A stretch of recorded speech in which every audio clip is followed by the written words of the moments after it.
Hello everyone, welcome to Maths Adda channel. This is special class for all entrance exam of mathematics. Now today we are going to discuss 10 important question of CSIR NET and IIT JAM. And please subscribe channel and press the bell icon for upcoming videos and share to all your friends. Now today we will discuss the 10 question of complex analysis. And the topic is radius of convergence and Cauchy-First theorem. Now we have already discussed the Cauchy-First theorem and the Cauchy integral formula. So by using those, we will here we will find the radius of convergence and integration using the Cauchy theorem. Now there are some tricks to solve or find a radius of convergence in a very simple way. Means कुछ trick है जिस trick का use करके हम कुछ second के अंदर किसी भी पावर सीरीज का रेडियस ऑफ कन्वर्जेंस निकाल सकते हैं.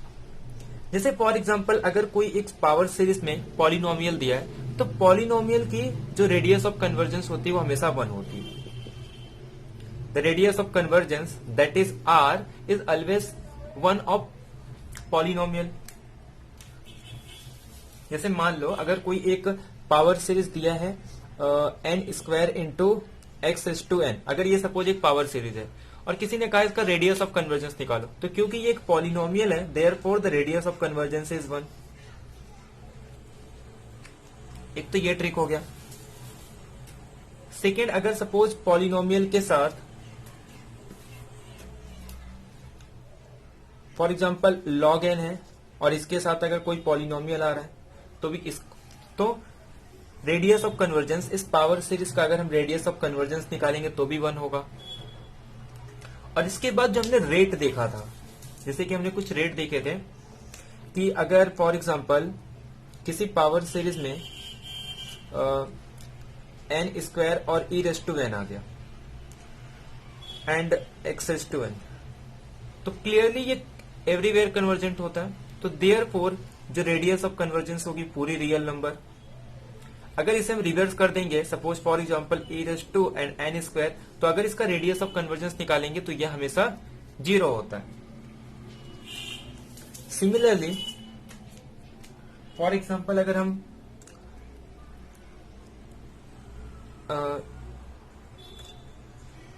n square n raise to n अगर सपोज इसका निकालेंगे तो क्लियरली ये एवरीवेयर कन्वर्जेंट है, तो देयरफॉर जो रेडियस ऑफ कन्वर्जेंस होगा इसका r होगा. और अगर suppose n raise to n upon n square है तो इसका जो रेडियस ऑफ कन्वर्जेंट होगा वो हमेशा 0 होगा. और जैसे कि for example a rays to minus n and here suppose x raise to n, अगर ये पावर सीरीज है तो जो रेडियस ऑफ कन्वर्जेंस होगा वो हमेशा a होगा. The radius of convergence is always a. और फॉर एग्जांपल अगर यहां पे सिंपल n होगा तो इसका रेडियस ऑफ कन्वर्जेंस होगा 1/a. And for example suppose यहां पे कोई m है यानी कि x के ऊपर, तो सिंपल हम उससे रूट ले लेंगे a रेज़ टू रूट ऑफ m. तो ये कुछ सिंपल फॉर्मूले हैं जिसका यूज करके हम रेडियस ऑफ कन्वर्जेंस फाइंड करेंगे. तो किसी भी पावर सीरीज का हम रेडियस ऑफ कन्वर्जेंस निकाल सकते हैं. और एक फॉर्मूला है, जैसे कि मान लो अगर a n की वैल्यू डिफरेंट आ रही है, ठीक है, तो अब जैसे अगर हम सपोज इसका सुप्रीमम निकालेंगे, लिमिट सुप्रीमम, तो अगर इसके 2 वैल्यू आ रही, सपोज एक 2 आ रहा है और एक 3 आ रहा है, एक लिमिट सुप्रीमम 2 मतलब इसका 2 और 3 वैल्यू आ रही है, तो जो सुप्रीमम वैल्यू होगी हमेशा हम उसे क्या कहेंगे, रेडियस ऑफ कन्वर्जेंस. जैसे कि 3 अगर इसकी मैक्सिमम वैल्यू है a n की, तो हम इसे क्या करेंगे, रेडियस ऑफ कन्वर्जेंस बोलेंगे.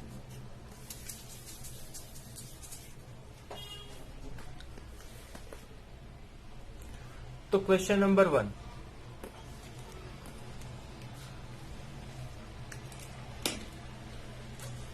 1, ये है कि हमारे पास एक गिवन है पावर सीरीज, और पावर सीरीज का निकालना है रेडियस ऑफ कन्वर्जेंस.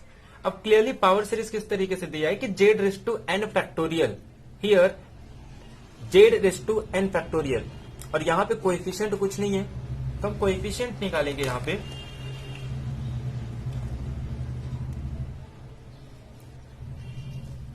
तो फॉर एग्जाम्पल अगर ये पावर सीरीज को z⁻n फैक्टोरियल है, अगर इसे हम ओपन करेंगे तो z⁻n फैक्टोरियल को,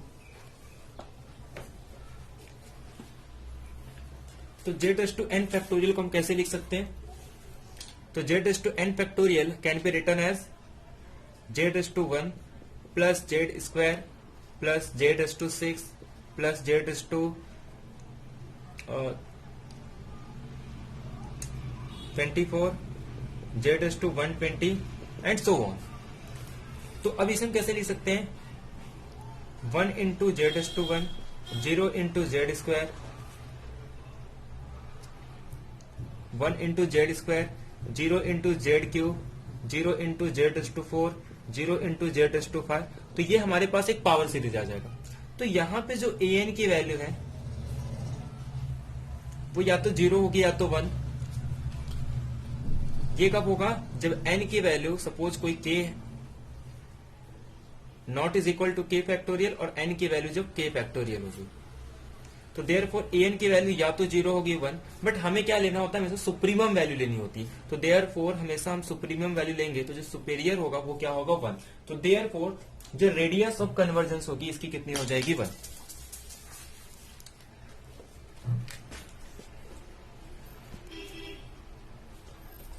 तो यहां से हमारा जो ऑप्शन नंबर सी है वो करेक्ट हो जाएगा, बाकी ए, बी और डी ऑप्शन रॉन्ग हो जाएंगे। अब सिमिलरली क्वेश्चन नंबर जो 126 है, क्वेश्चन नंबर 126 पे ऐसे ही है कि रेडियस ऑफ कन्वर्जेंस निकालना है ऑफ द सीरीज z⁻n²। तो ऐसे अगर हम इसे एक्सपांड करेंगे तो यहाँ पे हमारे पास n² के साथ कोएफिशिएंट 1 होगा और बाकी सारे कोएफिशिएंट क्या होंगे? 0। तो देयरफॉर मैक्सिमम जो सुप्रीमम वैल्यू होगी वो क्या होगी? 1। तो क्लियरली इसका भी आंसर कितना हो जाएगा? सी। अब यहां पे क्वेश्चन नंबर 172 कि let p of x be a polynomial of a real variable x। p of x एक पॉलिनोमियल है और हमारे पास जो पावर सीरीज गिवन है वो दिया है p of n into z⁻n। और पूछ रहा है कि इसका रेडियस ऑफ कन्वर्जेंस क्या होगा? क्लियरली एक पॉलिनोमियल है और पॉलिनोमियल का रेडियस ऑफ कन्वर्जेंस हमेशा कितना होता है? 1। तो therefore option B is correct.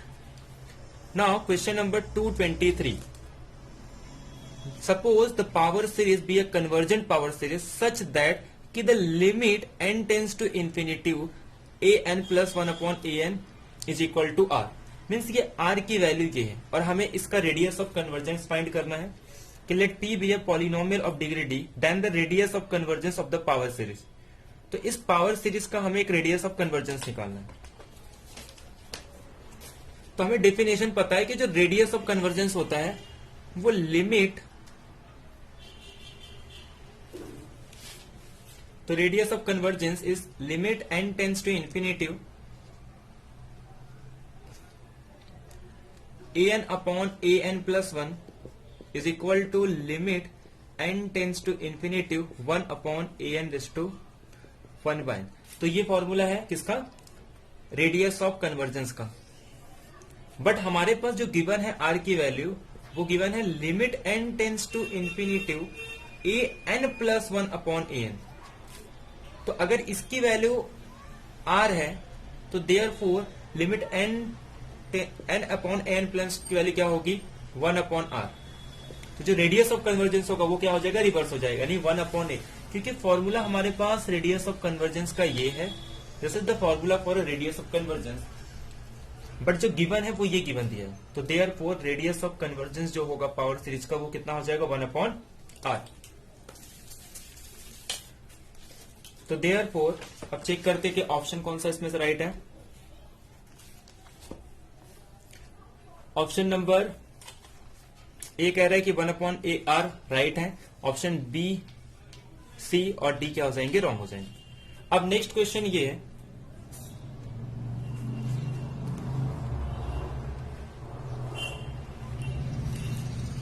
कि जो f ऑफ z है वो n इंटू लॉग n है। तो ये n एक पॉलिनोमियल है, तो n क्या है? यहाँ पे एक पॉलिनोमियल है और लॉग n के साथ अब भी मैंने रिजल्ट बताया था कि लॉग n या फिर n हो तो उसका पावर सीरीज हमेशा कितना, रेडियस ऑफ कन्वर्जेंस कितना होगा? 1।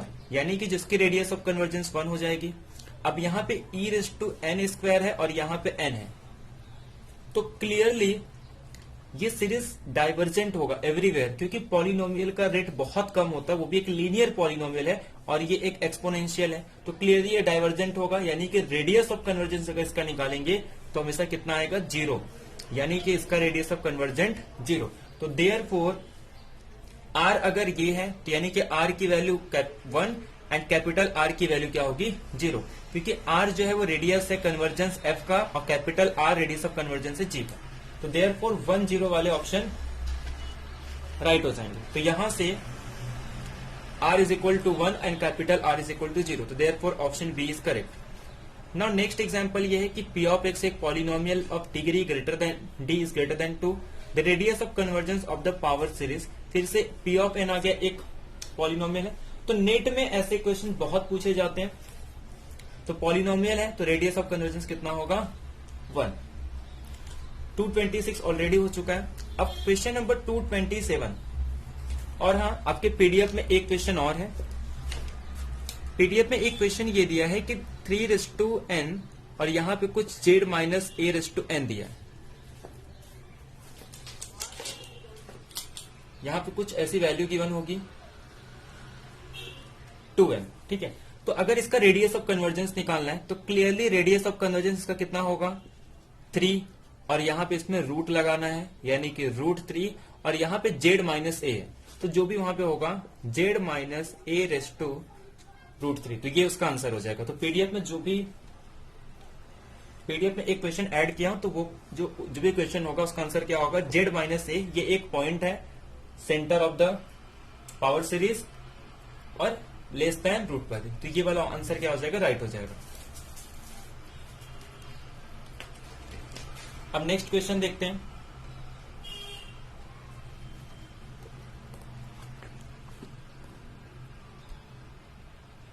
नेक्स्ट क्वेश्चन ये है, तो पहले नेक्स्ट क्वेश्चन से पहले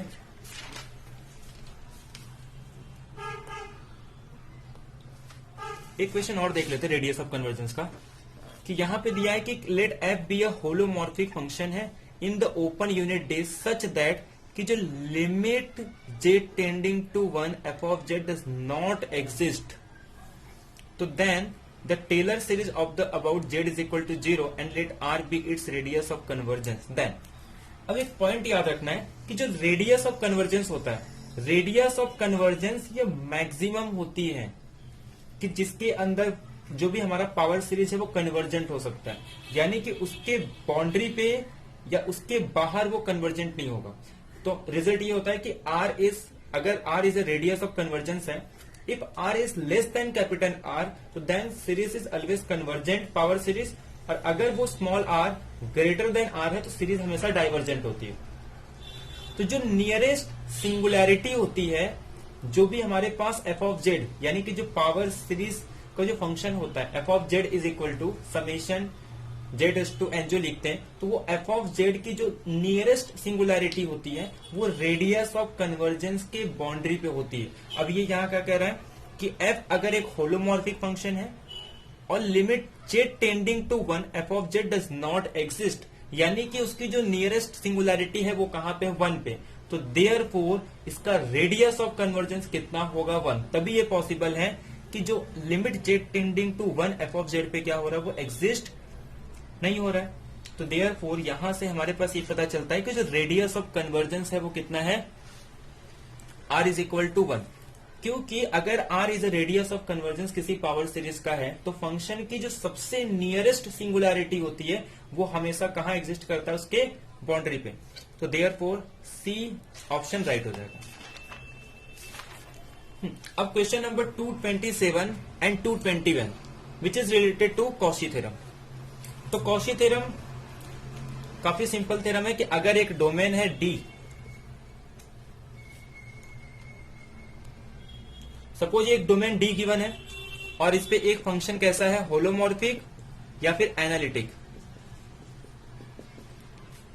अगर किसी डोमेन पे फंक्शन एनालिटिक है या होलोमॉर्फिक है, तो अगर इसके अंदर मैं कोई भी क्लोज कंटूर ले लू C, तो जो C के ऊपर जो f ऑफ z की इंटीग्रेशन होगी वो कितनी होगी, 0। देखते इस रिजल्ट का यूज करना है। और एक रिजल्ट का यूज करना है कि limit z minus A raise to N, इसकी वैल्यू या तो 2 पाई आई होगी या तो 0 होगी।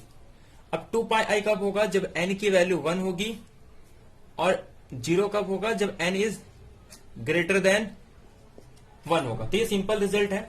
अब चाहे ए डोमेन को बिलोंग करे या आउटसाइड द कंटूर, मतलब जो भी कंटूर है वो कंटूर के बाहर हो या इनसाइड हो, उससे फर्क नहीं पड़ता। बट क्या होना चाहिए? ये अगर n की वैल्यू ग्रेटर देन 1 है तो 0, और n की वैल्यू अगर 1 है तो 2 पाई है। तो इस रिजल्ट का यूज करके हम सॉल्व करेंगे। अब अगर क्वेश्चन नंबर 227 को अगर ध्यान से देखें तो ये कह रहा है कि सी डिनोट कर रहा है यूनिट सर्कल, मतलब हमारे पास यूनिट सर्कल है, और यूनिट सर्कल का इक्वेशन कैसे होता है कि mod z is equal to 1, centre कहां पे? ओरिजिन पे है। तो देन इसकी वैल्यू निकालनी है, मतलब integration of 1 plus Z square का मॉड, और मॉड का फिर से स्क्वायर लेना है, और उसको डिवाइड करना है 1/2 पाई आई से, मतलब डिवाइड करना है 2 पाई आई से। तो where the integral is taken anticlockwise. अब एंटी क्लॉकवाइज बोल रहे हैं मतलब पॉजिटिव सब होगा अलोंग सी। तो आंसर 0 है, 1, 2 या 3। तो करते हैं इसको।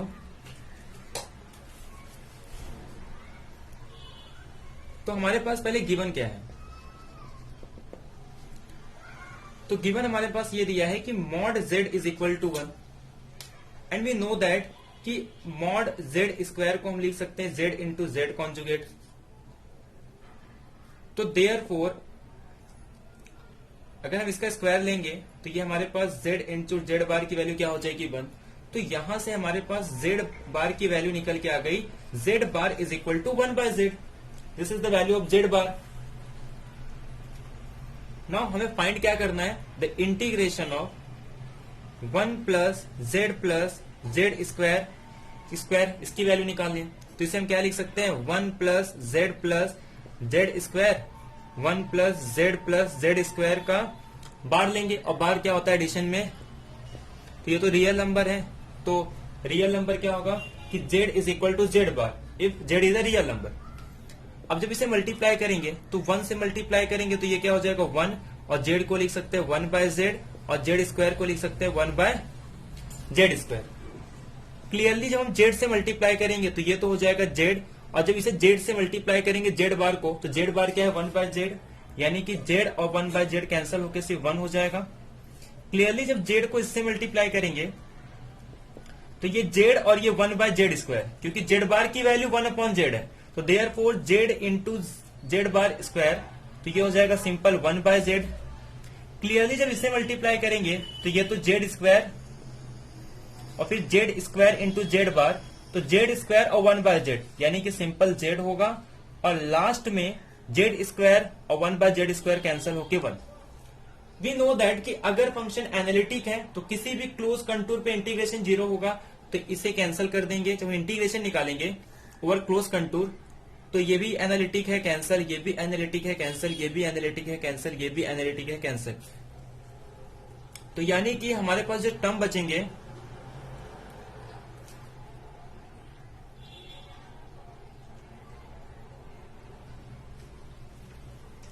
तो क्या बच रहा है? सिर्फ 1 by z plus 1 by z square plus 1 by z. अब जब इस पे इंटीग्रेशन अप्लाई करेंगे तो यानी कि जब इंटीग्रेशन अप्लाई करना है तो क्लियरली ये दोनों तो सेम है, तो ये हो जाएगा 2 by 1 by z d z और 1 by z square d z. But clearly हमें पता है कि अगर ये जेड स्क्वायर की जो रिजल्ट था हमारे पास कि जेड माइनस ए स्क्वायर, इसका इंटीग्रेशन तो 0 होगा, क्योंकि यहां पे ये ग्रेटर देन 1 है, तो यहां पे जेड स्क्वायर आ रहा है, मतलब ये पावर जेड की ग्रेटर देन 1 है, तो जेड माइनस ए, यानी कि क्योंकि 0 पे ले रहे हैं हम तो जेड स्क्वायर, तो देयरफॉर ये इंटीग्रेशन तो 0 हो जाएगा, और इसका इंटीग्रेशन क्या होगा? 2 पाई आई। यानी कि जब हम इंटीग्रेशन निकालेंगे 1 plus Z square mod Z square, तो इसका आंसर क्या होगा? 2 पाई आई। अरे 2 पाई आई नहीं, 2 पाई आई और जो 2 कॉमन था वो, और बट इसको डिवाइड करना है हमें क्या, 2 पाई आई से, क्योंकि इंटीग्रेशन 1/2 पाई आई हमें ये फाइंड करना है। तो 2 पाई आई कैंसल, आंसर हो जाएगा 2, यानी कि जो ऑप्शन नंबर 3 है वो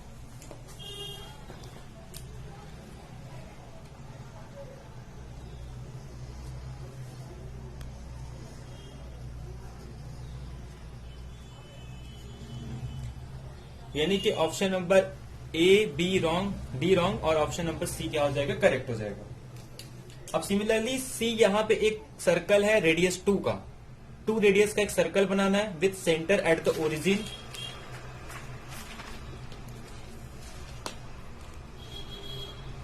oriented in the anti clockwise, और इंटीग्रल फाइंड करना है d z by z minus 1 का स्क्वायर। बट ऑलरेडी हमने देखा कि 1/z माइनस ए, अगर इसकी पावर ग्रेटर देन 1 है तो इसका इंटीग्रेशन हमेशा कितना होगा, 0। तो therefore option D is correct. तो ये थे हमारे आज के 10 क्वेश्चन, जहां पे हमने डिस्कस किया कि कैसे एक तो पावर सीरीज की क्वेश्चन सॉल्व कर सकते हैं और एक तो कॉची थ्योरम। तो this 2 topic are very important, और ये ऐसे मतलब ऐसे थ्योरम्स हैं जिसमें टाइम बहुत बचता है, ठीक है। तो जब भी नेट के क्वेश्चन हम सॉल्व करते हैं तो नेट के क्वेश्चंस में ऐसे क्वेश्चन ढूंढने हैं जो कि डायरेक्टली जिसमें यूज होता है कॉची थ्योरम का, या फिर रेडियस ऑफ कन्वर्जेंस फाइंड करना है। तो नेट में हमेशा 6 या 7 क्वेश्चन ऐसे होते हैं हर एक एग्जाम में, जहां पे आपके टाइमिंग जितने भी जो टाइम होते हैं वो बचते हैं। तो आपको ऐसे क्वेश्चन ढूंढना है जिससे कि आपके टाइम सेव होंगे। तो आज का लेक्चर यही एंड करते हैं, और जिन्होंने भी चैनल को सब्सक्राइब नहीं किया, चैनल को सब्सक्राइब कर ले, और अपने दोस्तों के साथ जितना हो सकता है चैनल को शेयर करें, और